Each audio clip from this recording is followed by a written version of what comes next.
క్రీస్తునాథుని యందు ప్రియ సహోదరి సహోదరులారా, ఈరోజు మనము పునీత 1వ మార్టిను వీరిని మనం కొనియాడుతూ ఉన్నాం. వీరు 74వ పోపు, వేద సాక్షి, క్రీస్తు శకము 649 నుంచి 656 వరకు. పునీత 1వ మార్టిన్ గారు ఇటలీలోని ఉంబ్రియా పట్టణ దాపులోని తోడి గ్రామంలో జన్మించారు. వీరు రోము నగరము చేరుకున్నప్పుడు గొప్ప జ్ఞానిగాను భక్తిపరుడుగాను ప్రసిద్ధిగాంచారు. వీరు 1వ థియోడర్ పోపు గారి రాయబారిగా కాన్స్టాంటినోపుల్ చక్రవర్తి ఆస్థానంలో ఉండేవారు. అయితే పోపు గారు మరణానంతరము వీరు క్రీస్తు శకము 649 జూలై 21న జగద్గురువులుగా ఎన్నికయ్యారు. ఆ రోజుల్లో శ్రీ సభలో కొన్ని సిద్ధాంతాల పట్ల కొందరికి భిన్నాభిప్రాయాలు ఉండేవి. యేసులో 2 స్వభావాలు లేవని, ఒకే దేవ స్వభావం ఉందని ఒక వర్గం ఏర్పడింది. ఈ చిక్కు సమస్యకు పరిష్కారం కోసం 1వ మార్టిన్ పోపు గారు లాటరన్ నగరంలో తాము పోపు గారిగా ఎన్నికైన సంవత్సరమే సినడ్ క్రైస్తవ సమావేశాల్ని ఏర్పాటు చేశారు.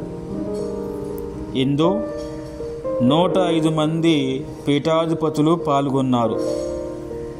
చర్చలు వాడిగా వేడిగా సాగాయి.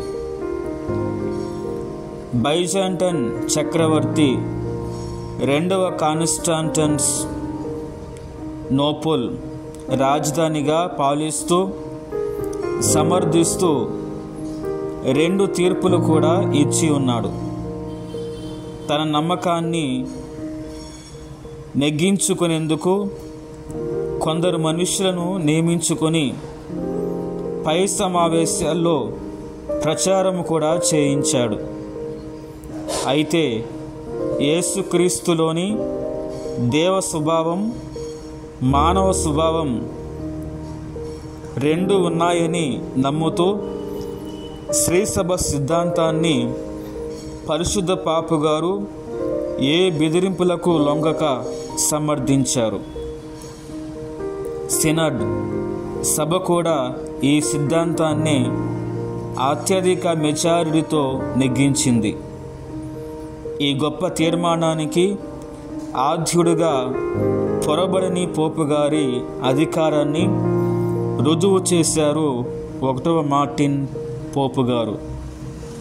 అయితే ఇందుకు ఆగ్రహించిన కాన్స్టాంటినోపుల్ చక్రవర్తి తన సైన్యమును పంపించి పోపు గారిని బంధించి తీసుకురమ్మని ఆజ్ఞాపించాడు. వారట్లే చేయగా క్రీస్తు శకము 653లో చక్రవర్తి పోపు గారిని జైలులో బంధించాడు. అనేక అవమానాలు, హింసలకు గురి చేశాడు. అన్నపానీయాలు ఇచ్చి ఇవ్వక కడుపు మార్చి బాధించాడు. అవమానుషంగా క్రూరంగా ప్రవర్తించాడు. కానీ పాపుగారు తమ అధికార తీర్మానానికి వ్యతిరేకంగా పోలేదు. క్రీస్తు విశ్వాసం కోసం గట్టిగా నిలబడ్డారు. 3 నెలల తరువాత వారికి మరణశిక్ష విధించినట్లు చక్రవర్తి ప్రకటించాడు.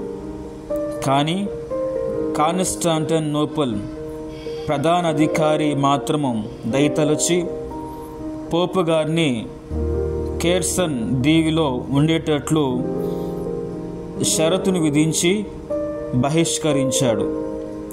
ఆ దివిలో కరువు కాటకాలు విలయతాండం చేస్తున్నాయి.